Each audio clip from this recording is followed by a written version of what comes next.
Alright, just wrapping up 5 miles at Hare Nature Preserve in Brown County, Indiana.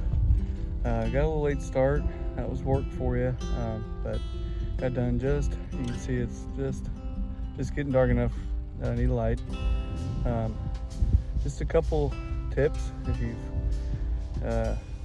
ever tried to go hiking in the night. Be sure that you're telling somebody where you're at, and know the trail. I've done this trail a few times, so nothing too crazy, pretty easy to follow. But make sure you have good lights, battery, and just be careful. So anyway, that's what I had, and extra clothing if I got a little too cold. But yeah, great time.